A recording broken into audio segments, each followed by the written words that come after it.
Awesome. So glad to see everyone here. I'm really excited to meet all of you and do this workshop with you guys. Ooh, I love the exclamation point hellos. You're extra. Hello. Cool, cool. We're just admitting a few more people, just making sure as many people can get in before we start. I'm disappointed we didn't have like waiting music that wasn't just like, the Mario Kart themes. Like Oh, that would have been great. that would have been so dope, right? Hmm.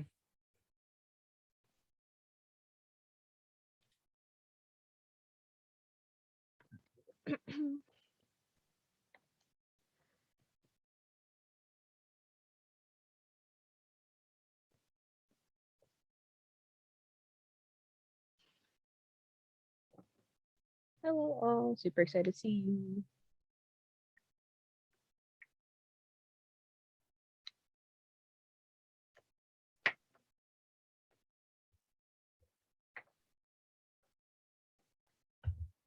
All right, awesome. We're gonna get started here now. So, thank everyone. I'd like to thank everyone for coming here today. I'm really excited to meet all of you and do this presentation. I'm going to start by introducing myself. My name is Zafar Sinov. I'm a recent graduate from John Jay College, where I majored in computer science and information security. I minored in digital media and journalism, and during my time at John Jay, I was part of multiple programs within the student academic success programs, and I helped to develop various workshops. Today, I have a peer success coach with me. Could you please introduce yourself? Hi all, my name is Sam. My pronouns are he, him, his, they, them, theirs, these are zims, ir, ims. And if that sounds like I'm speaking an alien language, I'm not. I'm an LGBT advocate here at John Jay and also a peer success coach with the transfer team and the core freshman team. So I'm really, really excited to be here and be with you. Awesome. So by now, I'm sure that you guys will know that your peer success coaches will be supporting you throughout your first year at John Jay, and they are students themselves. So they'll be going through the exact same experiences you are. So please feel free to rely on them. Cool. So at SASP, we love to make our presentations really fun and informative. And I'm sure, as you can tell from all the summer bridge stuff, that this is Mario themed as well. Today, we'll be focusing on our friend Toad and his tactics for effective time management. Throughout this, we'll also be able to provide you with skills and tools that I'm sure you'll be able to use outside of Summer Bridge. Awesome. If you have any questions, please be sure that they'll be taken at the end. But if you're able to write them out in chat, we'll hopefully that our peer success coach here will be able to get to you. Cool. So just like most video games where you kind of get a stage where it's like an overview how to play, for today, that's going to be our agenda. In the upcoming workshop, we're going to do a few different things, starting with a quick icebreaker. We'll be talking about the different modalities that are going to be in the upcoming semester. We're going to be doing Thwomp theory and priority pillars. Some of you may know Thwomp theory as the glass jar theory. We're going to be talking about what do routines look like and how you can build your own routine. Game design is sort of talking about how to be best prepared in the environment you'll be taking your courses in. And lastly, we'll be using the tactic of time blocking today, which also relates to a quest you have on the upcoming Monday. So I'm sure you want to be here for that. Throughout the workshop, I'd also like to make it a point that not everything we can do is mapped out to the minute. Sometimes there's just going to be days where things are going to go out of order and out of your control. It's important to really stay flexible and take on that challenge of learning to adapt, kind of like you were learning to play a new game. Awesome. So we're going to start with our icebreaker. It's Toad's very fast broadcast. As a quick way to get everyone in the mood, we're just going to do this short icebreaker where there's lots of things that happen in a classroom that you'd only experience if you were in the classroom. These are sort of things that you would only experience if you were in a Zoom call or if you've been doing Zoom over the past year or so. This would be how you would have these all scenarios occur to you. So if you've ever had any of these following situations happen, we'll have Sam type them out as well as I'll be reading them out loud. Please raise your hand or use your reaction. Awesome. So I'm going to get started. So the first scenario is you ate or cooked food during a Zoom meeting, but nobody knew because you were muted or had the camera off. Raise your hand or react if you've ever done this. I know I've done this, so yep, definitely see tons of people raising their hand right now. I 100% agree. Someone's doing it right now. I respect that. Thank you for being here. I really wish we all get to enjoy some food off camera sometimes. Cool. You guys can lower your hands. The second one now is when speaking on camera, someone entered your room or workspace and started talking to you. So raise your hand if you've had this happen to you. I've had this happen to me so many times. I see over 30 people already have raised their hand and agreed that this has happened to them. This is all the time this will happen to me. I'll be doing in some random meeting or something, and my dad will just walk in the room. Hey, where's the car keys? I'll be like, wait, no, I can't talk right now. And then you have to rush to mute, and it's such a pain. So the third scenario, oh, you guys can lower your hands now. The third scenario is you forgot to mute yourself and had a conversation with someone or said something about the meeting you were in. All right. I want you guys to be super honest here. If you have done this, because I've done this myself, doesn't it feel so bad? You'll be like, so I'll give my example. I was in one of my classes in my last semester at John Jay, and I happened to be in two calls, one for the voice call for the class, and one with my friend who was also in the class. I thought I had muted the class. I instead muted my friend, and I said, "Yo, this class is kind of boring," out loud. And I was like, "Oh no." Everyone heard me, and the professor just kind of kept going, and I was like, oh, it's so embarrassing. So one of the students had a conversation with about Nicki Minaj and didn't realize that you weren't muted. That's hilarious. So the next scenario, you guys can lower your hands. The next scenario is someone's pet or sibling was determined to be a part of your Zoom call. This happens all the time. My cat loves to jump up on my keyboard or loves to just take over my laptop to me. 15 people totally agree with this. It doesn't have to be your pet. It could have happened just whenever you were on Zoom. This always happens like when you're in a call for some reason. Your nephew starts screaming for some reason. These are hilarious responses. Awesome. So the last scenario we have is that someone said they had technical difficulties and you couldn't understand anything they said, but you went along with it. Keep your hands raised, or you can raise your hands if this has happened to you. This happened to me in a math class before, and I knew I should have asked the professor, what did you say? But I just kind of agreed with it because I wanted to keep going. 20 plus people. So all of these things are sort of Zoom scenarios we've had. You guys can lower your hands down. Uh, that we've all experienced that if we were in a classroom, they may have been different. They may have actually never have happened. But it's funny that we all kind of share these experiences that have happened only over Zoom. All right, so we're going to get right into our workshop today. So before we can really talk about managing our time, we first have to understand the sort of, and for this case, we'll be calling them games, but the type of modality we'll be in and the game that we're playing. So I'm sure you guys already know from all the coursework through a summer bridge, the different types of modality. So I'd love for you guys to be able to type these out in chat right now. Could you guys let me know what are the different types of modalities that you'll be modalities of learning this upcoming semester?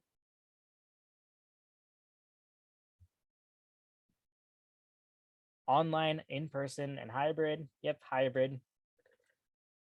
Yep, everyone's got it pretty much. Online, in person, and hybrid. There you go. So these are going to be the three main types of modalities. And I'm sure you guys may have already understood what they are. I'm just going to run through them real quick. So the first one is in person. This is going to be when you have a class that's on campus at a set date and time with a professor. This may be mixed in with a different type of course later on, you'll see. The next type is online, where you have different options of them being either synchronous, where just as an in-person course, you have to meet with that professor at a set date and time.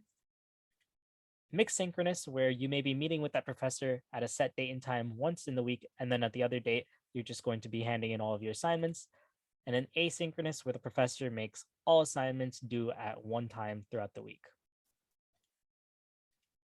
Lastly, we have hybrid courses. So hybrid courses are the mix of online and in person. So the first one is in person and online synchronous. This means that you're going to be meeting with the professor in person on campus at a set date and time in a room. And then you're going to also be meeting with your professor online at a set date and time. Oh, thank you.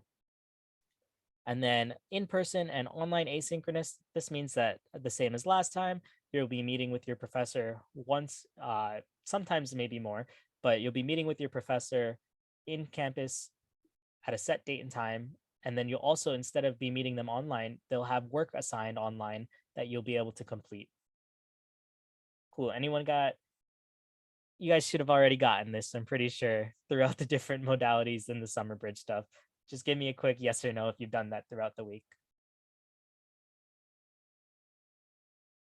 Cool. See tons of yeses, some thumbs up, some check marks. Awesome. So you guys are aware of what's coming up for the upcoming fall. So now that we have a basis of what kind of modalities we'll be going through, we're going to try to find out how you could start to put your priorities in place when getting to work on time management. So this is swamp theory. Some of you may know it as the glass jar theory, and I know that some of you may have heard this story, but I'll do my best to give you a shortened version of it. A philosophy professor stood before his class and had some items in front of him: a jar, some rocks, some pebbles, and a bag of sand. He filled that jar with as many rocks as it could hold, and then he asked the class if the jar was full.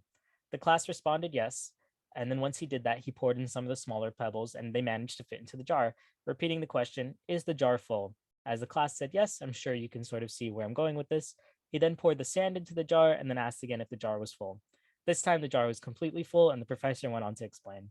So basically, the rocks are the important things in your life: your family, your partners, your health, your education, anything that would be so important to you that if you were to lose it, you would feel devastated, destroyed. The pebbles, however, are the other things in your life that do matter, but on a slightly smaller scale. They can be things like your job, your house, your car, things of that sort. And now, the littlest thing that can fit in this jar is the sand. And what this is just pretty much everything else, the small stuff. The main points that he tried to make here, though, was that if you were to put the sand into the jar or the pebble into the jar first, there wouldn't be any room for any of the large rocks. And the same way you kind of have to view your life when you're learning to create priorities. So if you spend all your energy and time on the small things, you'll never really have time for the energy or the energy for the things that are truly important. So we're going to remember when we're moving on into the next activity, when learning to prioritize, let's focus on what the big rocks are first. Keep that in mind. Now we're going to go into this activity of priority check. And I like to also give these sort of pillars that help you with making you pick out those priorities. So now that you have an idea of what those rocks, pebbles, and sand may be, what they necessarily may be is that you're going to break down into your top five, into these categories, what your top priorities are. I'm going to give you guys about 5 minutes for this. These are the 5 categories that you may have your priorities within them, but you just want to be able to be aware that not everyone has the same priorities as you. So me as a recent graduate, I may not have schoolwork as one of the big rocks in my life anymore, or maybe at all. It may be that I'm studying for something, and that could be a pebble. But for some of you, knowing that the upcoming semester is going to be really tough, maybe that's your number one priority. So let's take 5 minutes here, and then I want you guys to share into chat afterwards what your top priority is.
So as these are coming in, I'm seeing a lot of people mention in schoolwork, family, mental health is also another big one.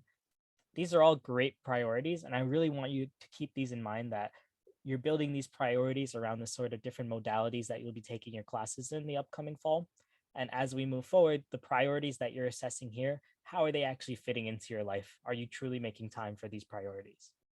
Give you guys about 2 more minutes for anyone who hasn't finished, or if anyone has just come in, take the next couple 2 minutes to write down whatever you think will be the top priorities for the upcoming semester.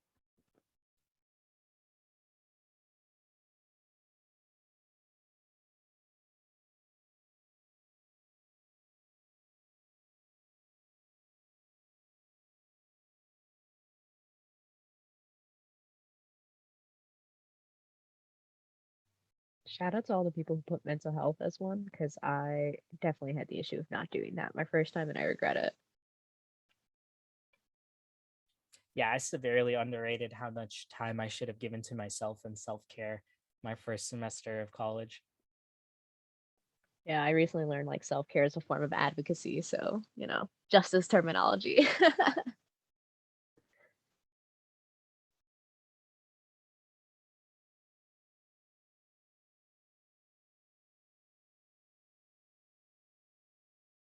That's okay to be scared. It's okay. Like you can always use like that fear as like a form of excitement. But I think I was definitely scared my first time going into college too. So don't worry, your peer success coach has got your back. Just, if you're ever scared, don't worry. That's what a peer success coach is there for, to catch you, be your coach and your cheerleader. That's perfectly valid if you're worried about entering into college rather than being excited for it. I'm still scared. I'm scared for the semester. So same boat. Don't worry.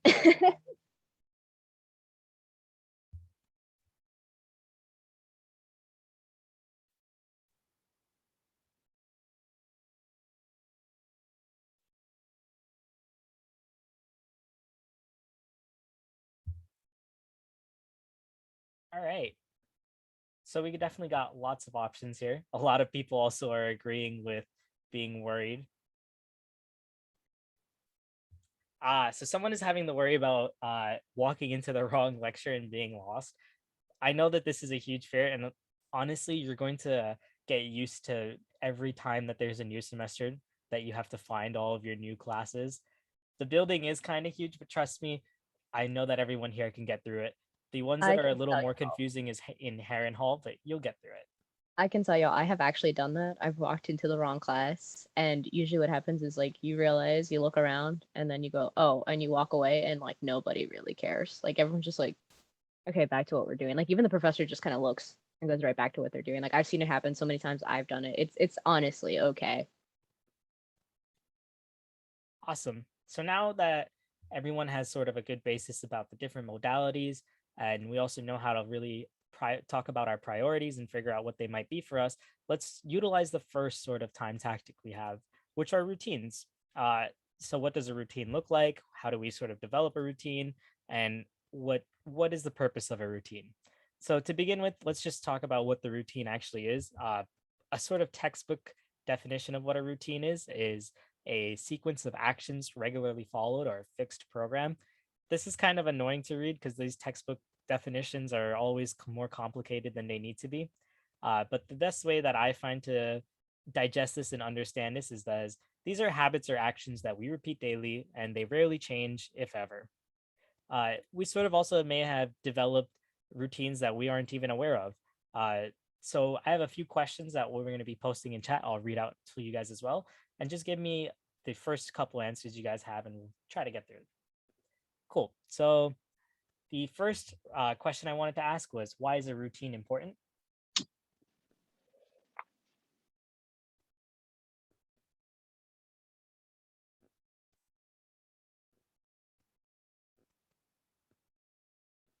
So I see some people saying it adds structure to your life.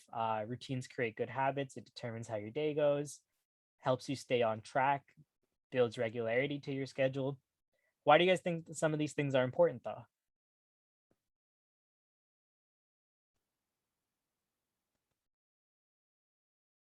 Keeps you organized, stay on track. Yes, and so that your life doesn't become hectic. That's definitely a huge part. Helps you to stay balanced. Yes. So you don't get too overwhelmed. Yeah, these are all great answers. I completely agree with all of these. Awesome. So the next question I have here is, what regularly followed actions do you think you'll be doing in the upcoming fall? So this is, you sort of think about it in terms of your first week at John Jay. What sort of actions do you think you'll be doing?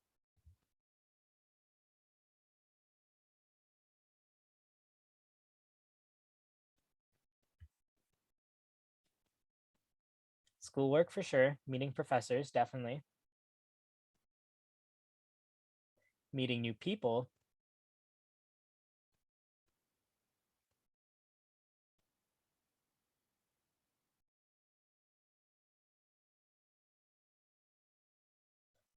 Getting an idea of the campus, logging into Zoom, getting lost in the building will be a regularly that will be a regular action. I can feel that one too.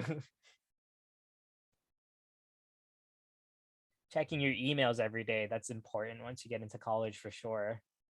Trying to get sleep at a decent time. I'm hoping that's a regular habit for you. Awesome. So the next question will be, did you guys have any routines before? And what do you think will be some of the biggest changes in those routines if you did?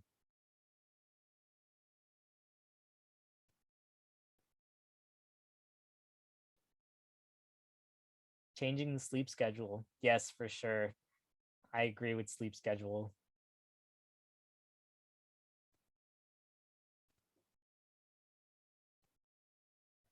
Tons of people are definitely agreeing with sleep schedule. Food habits is an interesting one I haven't actually heard before.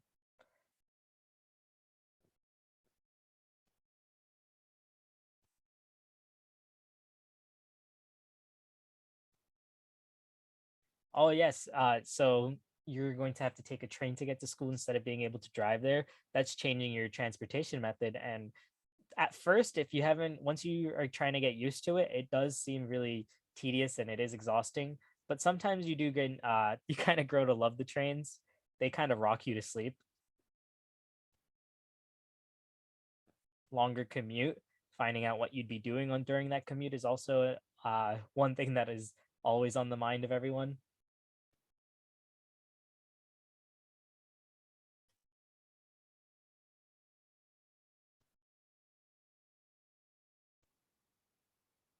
Cool. The next question we have is I also actually I'm going to preface this with saying that for some people, daily routines just aren't the way that they process their time management. Instead, they have weekly tasks that they would do. So, for example, let's say you do your laundry on Sunday every week and you just happen to do it then. That happens to be your weekly routine. So, are there any weekly tasks or any weekly routines that you may have in mind that you already do that you probably didn't consider a routine before, but now that you think about it? Grocery shopping is a huge one that a lot of people don't really consider a routine, but you end up doing it around the same time. Laundry, yep. Work is also a weekly routine. Aw, visiting your grandma every Sunday, that's definitely a routine, a weekly routine that you have.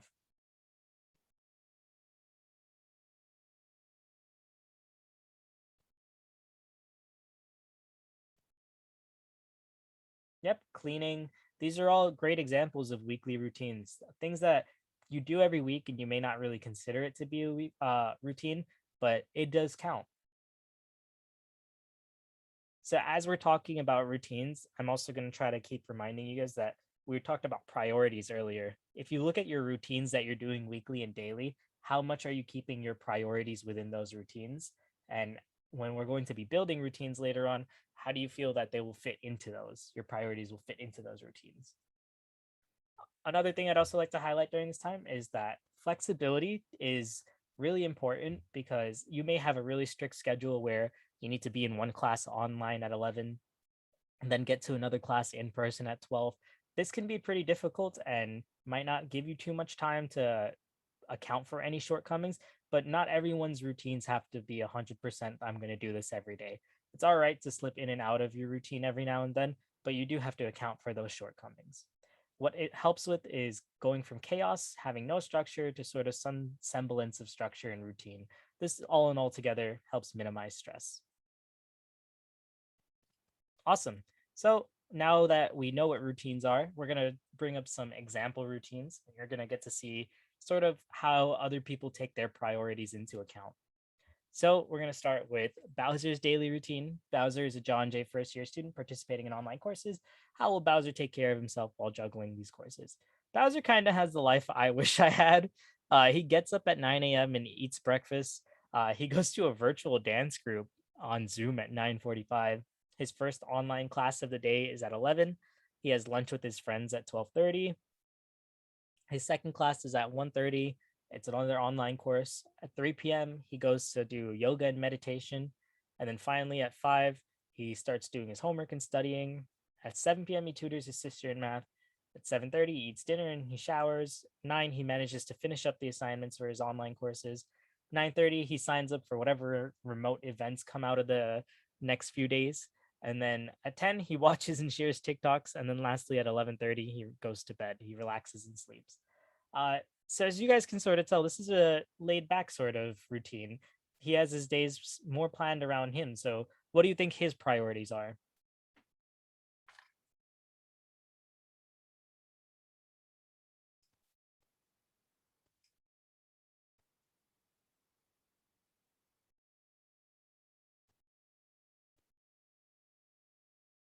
Yep, I see lots of self care, health and wellness, and some school in there too. Yep, these are great answers. 100%. Bowser, his priority has to do a lot more with self care before when it comes to schoolwork or maybe even having any family responsibilities. He tends to take care of himself first. Awesome. So we're going to move on to the next routine. This is probably a little bit closer to what a lot of people are expecting, where this is Princess Peach's daily routine. She is a first year student at John Jay enrolled in both an online and in person courses. How will Princess Peach take care of herself while juggling her online courses, campus time, work, and family responsibilities? So in the morning, Peach gets up at 7:30. She wakes up and gets breakfast. She probably rolls out of bed to go to remote work. I know some of us are in our Zoom calls from bed. Uh, Afterwards, at 11, she gets on her transportation to head to campus. She has her first in person class of the day at 12. 1:30 to 3 is normally community hour where there's no classes scheduled. So she has lunch with her friends then. But at 2 p.m., she has to go back to her remote work to lead into her second class that's in person as well at 4 p.m. And then she heads home at 5:30. When she gets home, she spends some time with her family. She plays with her siblings. She eats dinner with her family. And then at 8 p.m., she has her third class, which is a hybrid course that's asynchronous. So she doesn't have to meet with them, but she is finishing the assignments required for them today. And then at 9, she finishes up the last of her remote work for the day to go to sleep at 11. How many of you feel like this is maybe a little bit closer to your routine than Bowser's?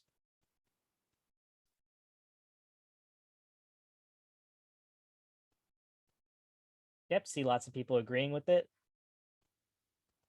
Definitely much closer. So now, since you're saying this is much closer, and the first Bowser sort of routine was prioritizing self care, what are the priorities for Princess Peach in this time in this routine? These are a lot heavier schoolwork related and family related too. Yep, I see lots of people talking saying school is her top priority.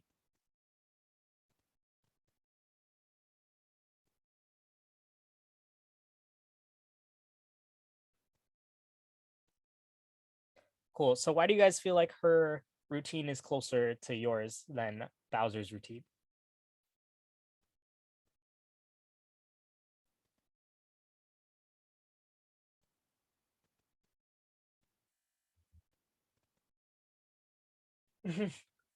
You have classes at the same time as speech.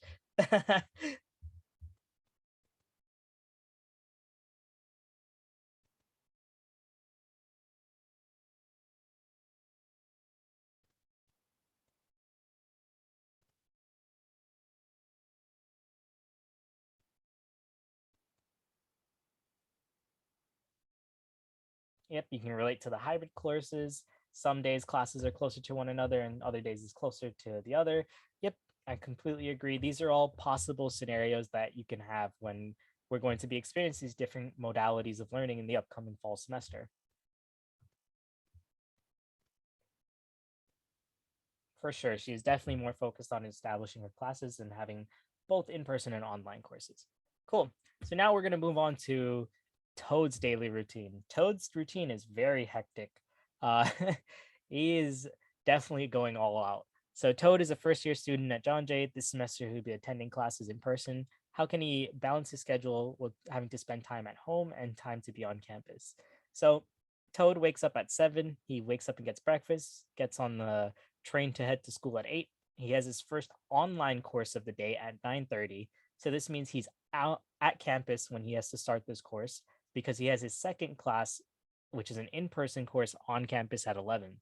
So once he's done with that first online course, he's running to the next. And then at 12:30, he studies on campus until 1:30, where he has lunch with his friends during community hour. At 3 o'clock, he has his third class, which is another in-person class on campus. At 4:30, he is rushing to get on that train back home because at 6:30, he has a hybrid course. This course, he is not meeting in person with today at least, but he has a 4 courses in one day where at 7:30 afterwards, he gets to eat dinner and shower. 8:30 finishes all of his assignments for the day to be done by 11:30, where he can finally relax and sleep. This is a little bit more hectic. And now that you guys kind of notice that Toad has a more busy day, what are some of the challenges you think that he might be facing having to deal with these different modalities of classes? Yep, some people do the 4 classes in one day. That way, in case you may have to stack a few different days, so that way that you can work on another day or something like that. Getting to class on time is an important thing that you guys are noticing. That's a big challenge. Transportation.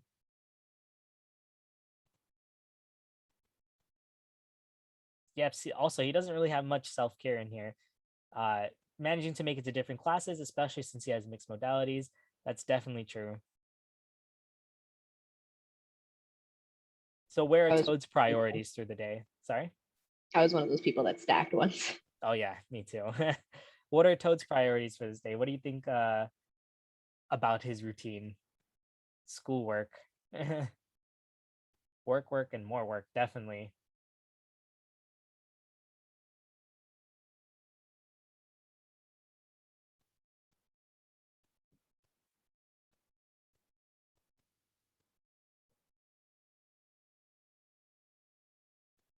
He is time efficient, I would say. He is making the most of his time when he's outside of the house. I agree with that.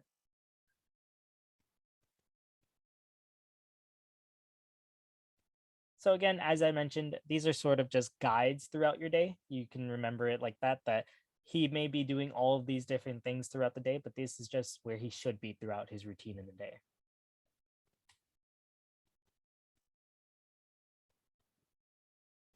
Yeah, it could lead to burnout 100%.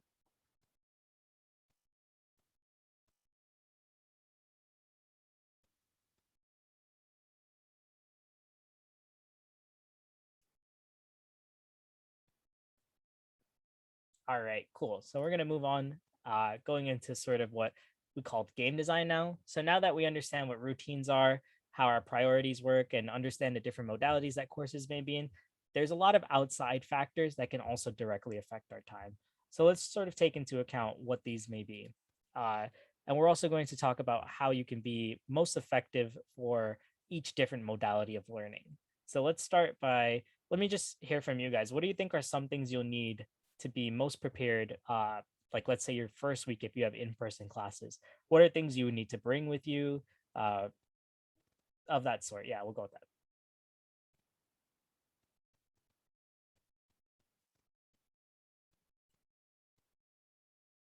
Chargers, pens, water, agree. Yeah. Notebooks, laptops. What about some things you may need to be on campus with? Your schedule, lots of coffee. I love that. Masks is a great one. Your ID is another very important one.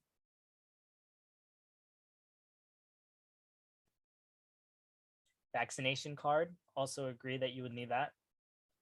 Your computer, definitely 100%. You're going to be in a lot of classes where you may definitely need to fill out a Google Docs form or something where you can't really do it from any device. You need to use a computer for that. And then lastly, one thing I also really wanted to sort of keep in mind is that when you're on campus, you may be having online courses on campus and you'll need to get to a place where you need to work on. Yes, you can connect to the Wi-Fi on campus. You may need to work at certain places on campus, and you should listen to what your peer success coaches and what other program leads will be letting you know. There will be dedicated areas that you can go to do your work in. So for in person, things you would need to be effectively working are ID, vaccination card, masks, laptop, and to know the area that you can work in. Awesome. So now for online courses, what are some things you might need to be successful in an online course?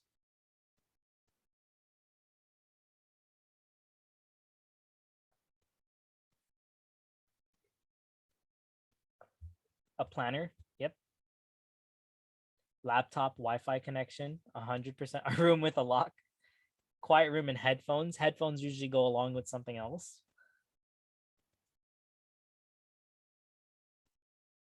I love coffee again.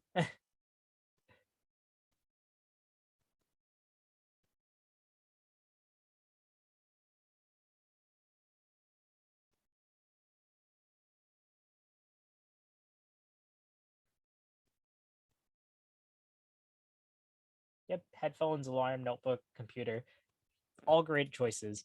So, the main ones that you're definitely going to need is your device, a microphone, your headphones, and a link to whatever course that you'll be in.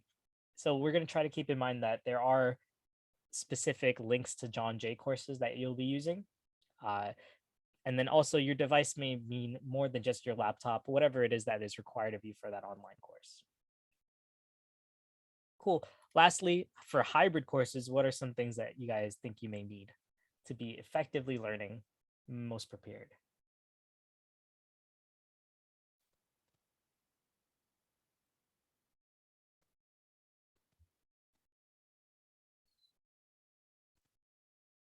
Laptop, headphones, notebook, planner.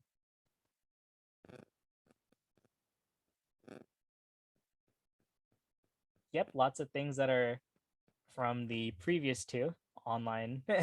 Everything previous listed. Yep, 100%. And I would agree because what I have right down is all of the above. You would definitely need everything here. Um, so when keeping in mind that there are a bunch of different things that you would need to most effectively learn based around the different modalities, whether or not you're going to be effectively having your routine around these things is also another thing to keep in mind. Lastly, I'd like to use this to talk about sort of distractions. So whether you're in person or not, there are plenty of distractions regardless of how you'll be taking your courses. If it's remote learning, there's lots of things. It can be a range of distractions from your family, whether you're too comfortable, because I have definitely done ton of Zoom calls from being way too comfortable, uh, or even procrastination, because once it's an online course, just because you're not there physically, sometimes you tend to forget that you have assignments due. This doesn't mean that in-person courses are without distraction either. There may be social media. Let's say you get like an Instagram notification, like during class would not be the time to sort of check for it.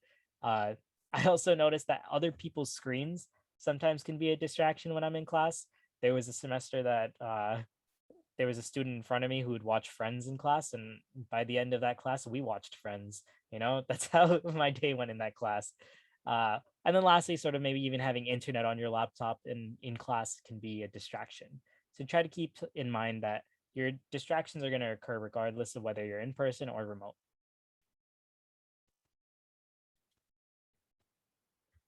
Awesome. So now we're going to get into sort of the time tactic of the day, the meat of what we wanted to learn. And I know that this is also your quest for the upcoming Monday. So the activity is going to be time blocking. Say you heard it here first. Make me proud. Thanks.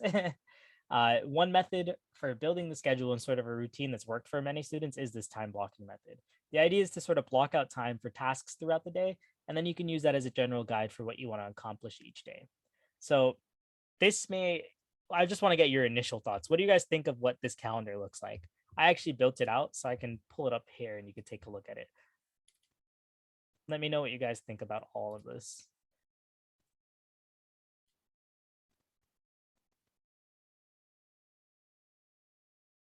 It's too much. It's organized, but it is a lot as well. It's handy but overwhelming.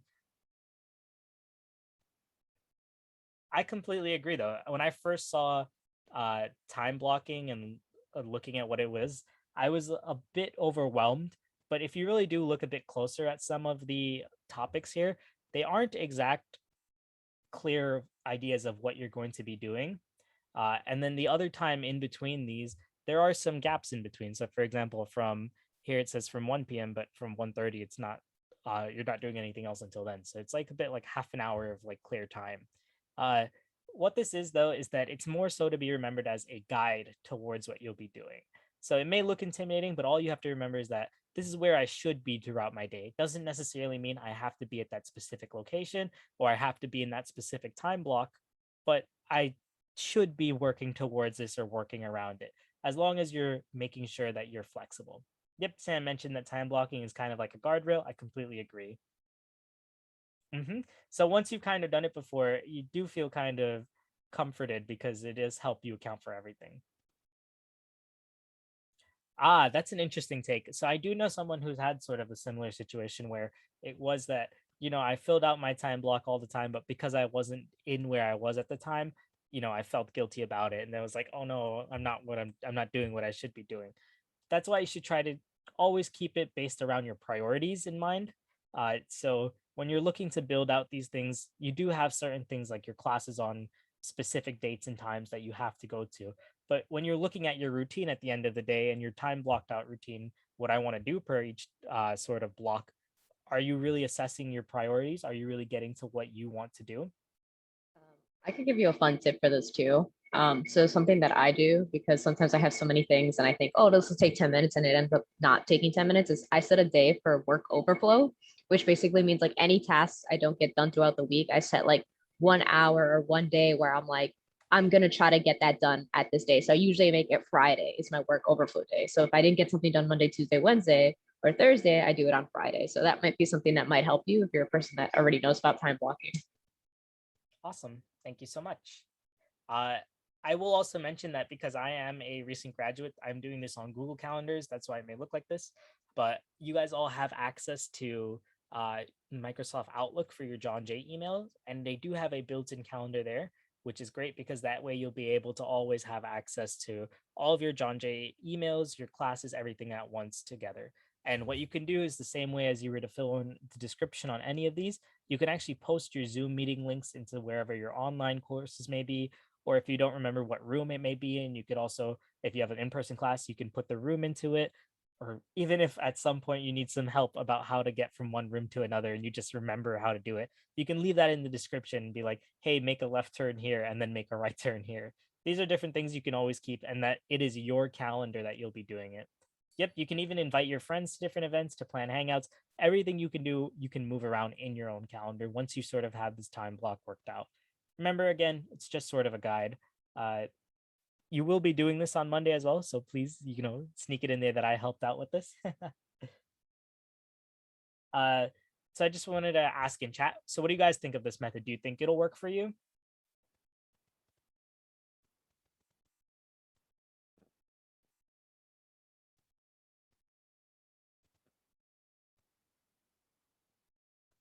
Yep, got lots of yeses, and I think some people are willing to try it as well. So I'm sure that now that you're aware that you're going to also be doing it for Quest 6, I'm really happy that you guys are going to get a chance to at least try it.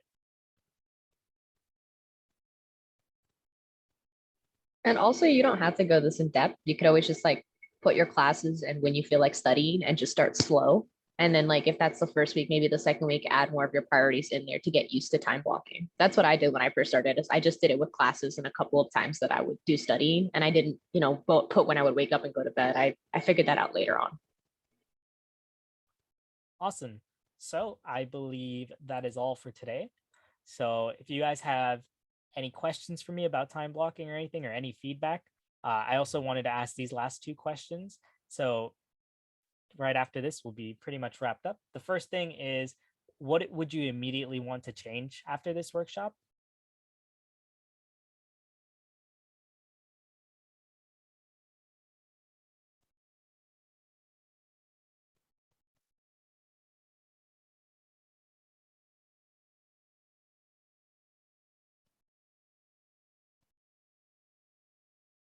Procrastination, time management, sleep schedule is a huge one that I definitely I got lots of at the 1 p.m.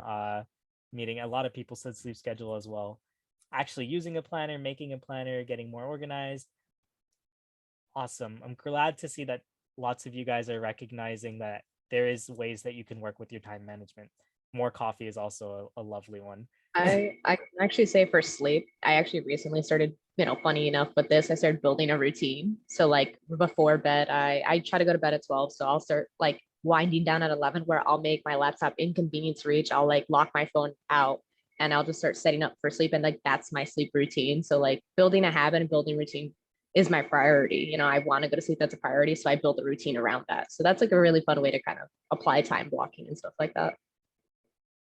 Awesome. Yep. See, and all of that revolves back to everything we've done today. You guys are able to pick out what your priorities are to you. Remember the big rocks, the pebbles, the sand. You're able to sort of understand that a routine is just repeated actions. It doesn't necessarily have to be uh, set things you write in your calendar every day. But there is a way that if you are able to get your calendar written out, you can learn to time block with that. Awesome. The last question I want to ask you guys is what would you take from this and share with someone else immediately after this? So like what's something that you remember that you'd be like, "Hey, I got this from Toad's Time Tactics and I thought you'd find it interesting." Prioritizing, that's great.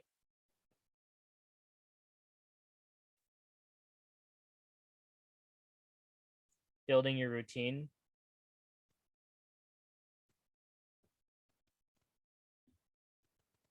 Yep, and the time block planner. Awesome. Great. So if you guys have any feedback for me or any other last questions about Toad's Time Tactics, feel free to put them in the chat. Otherwise, you're free to go. Thank you guys so much for coming. And I hope to hear that the upcoming Monday, that activity you guys kill.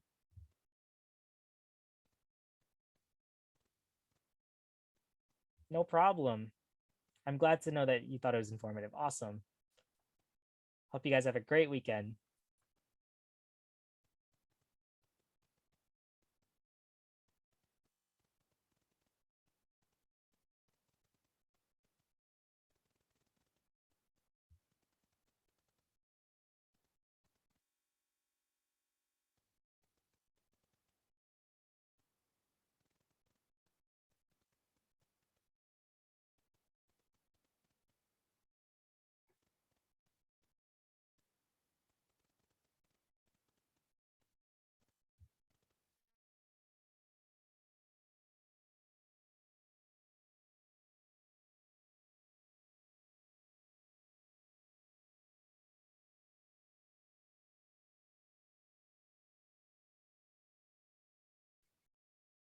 Some people leave their cameras on or their mics.